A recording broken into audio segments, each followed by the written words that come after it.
ఆంధ్రప్రదేశ్ మహిళా సమైక్య ఆధ్వర్యంలో నంద్యాల పట్టణంలో స్థానిక కార్యాలయంలో ఏపీ మహిళా సమైక్య రాష్ట్ర ప్రధాన కార్యదర్శి దుర్గా భవాని అధ్యక్షతన సమావేశం నిర్వహించడం జరిగింది.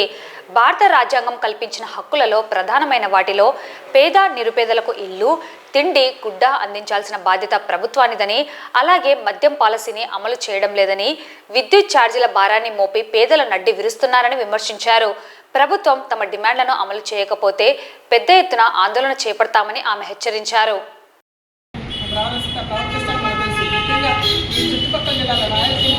మహిళల జీవితాల్లో తీసుకొచ్చే మద్యం తీసుకురావడం వల్ల మహిళల్ని మరింత ఇబ్బందులు నింపేయడం వల్ల మహిళల్లో హింస మద్యం నియంత్రణ కోసం మహిళా సమాఖ్య పోరాటం చేస్తాం. ఇది కూడా ప్రజల భారమే.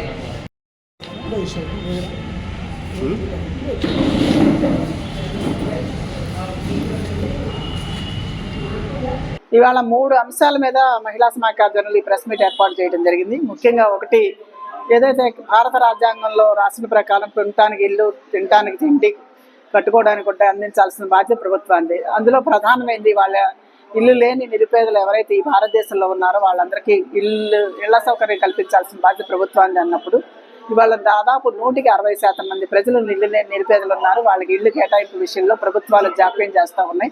ఆ జాప్యాన్ని విడనాడి తక్షణం ఆంధ్రప్రదేశ్ గవర్నమెంట్ కేంద్ర ప్రభుత్వ సహకారంతో ఇప్పటికే ఇస్తానన్న దాన్ని దృష్టిలో పెట్టుకొని పట్టణాల్లో 2 సెంట్లు, పల్లెటూరులో 3 సెంట్లు స్థలాలు ఇవ్వాలని చెప్పేసి మహిళా సమాఖ్య డిమాండ్ చేస్తూ ఉన్నాం.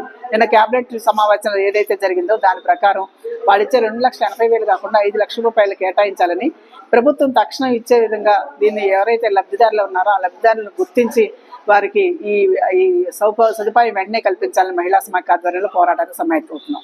ఈ 2వ అంశానికి వచ్చారు. ఇవాళ రాష్ట్రంలో మధ్య ఏర్లై ప్రవేశిస్తూ ఉంది. చంద్రబాబు నాయుడు గారు అధికారంలోకి వచ్చే ముందు నేను రాష్ట్రంలో మద్యాన్ని నియంత్రిస్తాను, నాణ్యమైన మద్యాన్ని ప్రజలకు అందుబాటులో తీసుకొస్తానని చెప్పారు. మద్యాన్ని తక్కువ రేట్లకు ఇస్తానని చెప్పారు. కానీ నాణ్యమైన మద్యం వచ్చింది, తక్కువ రేట్ల విషయం పక్కన పెట్టండి. కానీ మద్యం ఇవాళ ఏర్లై ప్రవహిస్తూ ఉంది.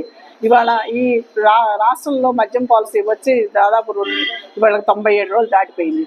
ఈ పాలసీ వచ్చింది ఇప్పటికే దాదాపు ఈ రాష్ట్రంలో మద్యం వల్ల ప్రభుత్వానికి ఆదాయం 5,000 కోట్లకు పైగా ఆదాయం వచ్చిందని చెప్పి ప్రభుత్వ అంచనాలు చెప్తా ఉన్నాయి. ఇన్ని కోట్ల ఆదాయం వచ్చినప్పుడు ప్రభుత్వం దాన్ని నియంత్రించకపోగా ఇవాళ డిఎక్షన్ కేంద్రాలు కానీ మద్య నియంత్రణ కోసం ప్రచారం చేయట్లో కానీ ఏమాత్రం బడ్జెట్ కేటాయింపు జరగలేదు. దాంతోపాటు ఉన్న షాపులు 3,300 షాపులు ఉంటే దాన్ని పెంచేసి ఇవాళ బెల్ట్ షాపులు పెంచే పరిస్థితి క్లియర్గా కనిపిస్తుంది. ఏ ఊరు వాడ ఎక్కడ చూసినా కూడా అవన్నీ బెల్ట్ షాపులన్నీ రాజకీయ నాయకుల కనుసన్నల్లో, ఎవరైతే అధికార పార్టీ యంత్రాంగం ఉన్నారో రాజకీయ నాయకులు ఉన్నారో వాళ్ళ కనుసంగంలోనే ఈ బెల్ట్ షాపులు నడుస్తున్న విషయం స్పష్టంగా కనిపిస్తూ ఉంది. ఈ బెల్ట్ షాపుల వల్ల మద్యం విపరీతంగా అమ్ముడుపోతుందని చెప్పేసి ఈ మీడియా ద్వారానే ఇటీవల కాలంలో ఎంత విచ్చలవిడిగా అమ్మకాలు జరుగుతున్నాయో ప్రత్యక్షంగా తెలుస్తున్న నేపథ్యంలో రాష్ట్ర ప్రభుత్వం మద్య నియంత్రణ కోసం తీసుకున్న దాఖలాలు లేవనే విషయం స్పష్టంగా కనిపిస్తుంది. దాన్ని ప్రభుత్వం మీద ఆంధ్రప్రదేశ్ మహిళా సమాఖ్య మద్య నియంత్రణ కోసం ప్రభుత్వాలు తక్షణం కట్టుబడి ఉండాలని, లేని పక్షంలో పోరాటానికి సమాయత్తమవుతాం అని చెప్పి తెలుసుకున్నాం. 3వ అంశానికి వచ్చారు. వాళ్ళ విద్యుత్ బిల్లులు మహిళలకు షాక్ పడతా ఉన్నాయి. ఇవాళ 15,000 కోట్ల రూపాయలు ప్రజల మీద భారాలు వేసి అదనపు భారాల పేరుతో ప్రజల్ని ఇబ్బంది పాలు చేయడానికి ప్రభుత్వం పూనుకుంది. చంద్రబాబు నాయుడు గారు అధికారంలోకి వచ్చే ముందు ఒక మాట, వచ్చిన తర్వాత ఒక మాట. గత ప్రభుత్వం చేసిన తప్పిదాలు మా ప్రభుత్వం చేయదు, నేను అధికారంలోకి వస్తే విద్యుత్ బిల్లులు పెంచను, ఒకవేళ పెంచే పరిస్థితి వస్తే అది ప్రభుత్వమే భరిస్తుంది అని చెప్పారు. ఇవాళ చేసిన వాగ్దానాన్ని నెరవేర్చకపోగా ప్రజల మీద మళ్ళీ భారాలు వేయడానికి పూనుకున్నారు. ఇవాళ 15,500 కోట్ల రూపాయలు ప్రజల మీద భారాలు వేయడానికి ఇప్పటికే సన్నాహాలు చేస్తూ ఉన్నారు.